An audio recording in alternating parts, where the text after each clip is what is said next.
What if I, the esteemed Rob McCool, were president?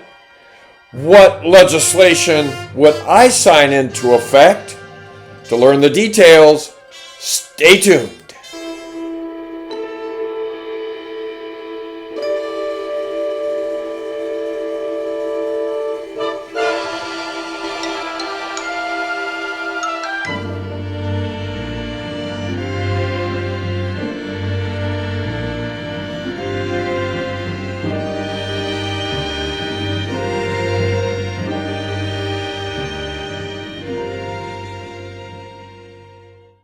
Welcome, I am Ron McCoy. I've adopted an alter ego, Rob McCool. No, I've not lost my mind. I'm not schizophrenic, but I adopted the alter ego, Rob McCool, back in September, in the days immediately after my resignation from teaching in my 40th year. That's a whole story in and of itself. Right now, I have made a U-turn, and I am more successful now than I ever was in teaching. Well, that's very optimistic to say, but I am on the road to doing even more incredible things than I did as a teacher. I was one who held students to a very high standard, and they weren't always happy about that. I was criticized for making students sit up in class and restricting how much they could leave my classroom, and I was excoriated. My principal, I like to refer to her as Judy Hickenlooper, who hand-delivered a donut to me in my classroom. In hindsight, I probably shouldn't have eaten it. 2 days before she called the head of human resources into our school to meet with me about concerns that they had. All of these things convinced me that it was time for me to leave teaching, that I could do more good elsewhere. That was my U-turn. If you are a subscriber to my channel, Ron McCoy-New, then you will see that there is a wealth of videos detailing what happened to me as the result of the way I managed my classroom. And you can also see in those videos the passion that I had for my job. And I continued to hold students accountable. I would make them miss 5 minutes of recess if they were not behaving appropriately. I gave homework. I held students accountable for turning in homework and classwork, and students were not always happy about that. And I had one student who was particularly unhappy about it, and her pipeline to our social worker also was a pipeline to the principal. And my principal tended to believe anything she heard, which is really the mark of a person with a low IQ, to believe anything you hear. So if someone said it, then it must be true, and so I'm guilty because of that. As mentioned in a previous segment, my nephew-in-law, once or twice removed, decided to write a poem based on my adventures as Rob McCool, those 31 segments detailing my departure from teaching. And here's the second verse. Principal says weekly meet me. Rob McCool won't take it easy, stomping halls, leaving trails of fire, breaking chains, singing higher.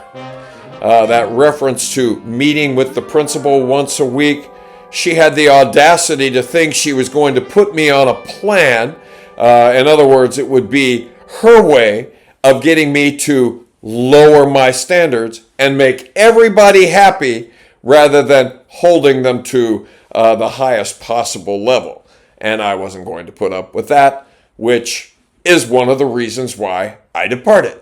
Which brings me to my initial legislation that I would sign into law, and it would involve, well, schools. So my first legislation would be eliminate at least half of the principals in every school district across the country. Wouldn't one principal for every 2 buildings be more than enough? Aren't teachers trained to run their classrooms as they see fit? And there is a natural consequence that comes as a result of a teacher who is not doing his or her job. You would have lower test scores and parents complaining. But who would the parents complain to? They would complain to the teacher, not go to the principal, who believes everything a parent says and tells the teacher to lower his or her standards. We used to have one-room schoolhouses. Teachers did not have a principal in the building. If there was a problem, teachers took care of that problem.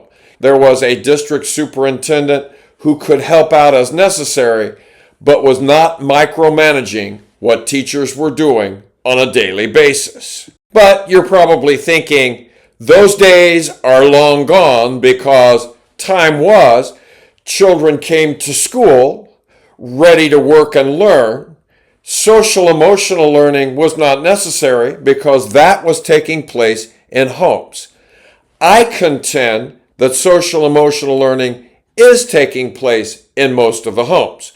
However, there are those who are not getting social emotional learning in their home. Therefore, those students come to school, they hold entire classrooms hostage because of their behaviors. Those who are the most needy get all of our attention.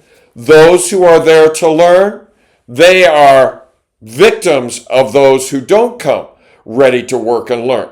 So what is the solution? Well, at my school it was, we stopped focusing on academics and instead we focus on social emotional learning, because we have a few students who come to school and are holding entire classrooms hostage. Because entire classrooms are disrupted by the antics of the few, there are students in class who are there to work and learn, who aren't able to focus, but most administrators want to make excuses for those students, saying, for example, that they experience trauma, so we need to treat them differently, and we have to just tolerate their behavior. Because of that, we have entire classrooms that are missing out on the opportunity to learn academics, and each and every year, those students fall farther and farther behind. If in any way, shape, or form you are enjoying what you are watching, please click on like, subscribe, and on the notification bell so that you know every time I upload a new video. And now back to Ron McCool's Mid-60s Misadventures. I've just returned from a funeral service where the deceased's husband introduced me as an educator, and I corrected him saying, I'm a former educator, and someone piped up, well, you need to go back because schools need all the help they can get. This person went on to say that it's not the kids, it's the parents, and I countered with, no, it's not really the kids or the parents, it's the people running the schools. They are the ones that are letting all of this happen. And what my dear former principal doesn't know is I still have a pipeline into my old school. I receive texts regularly, so I know that she's still up to her old tricks. Be sure you continue to tune in Ron McCool's Mid-60s Misadventures. All of this will be shared. I look forward to seeing you soon. The best is yet to come.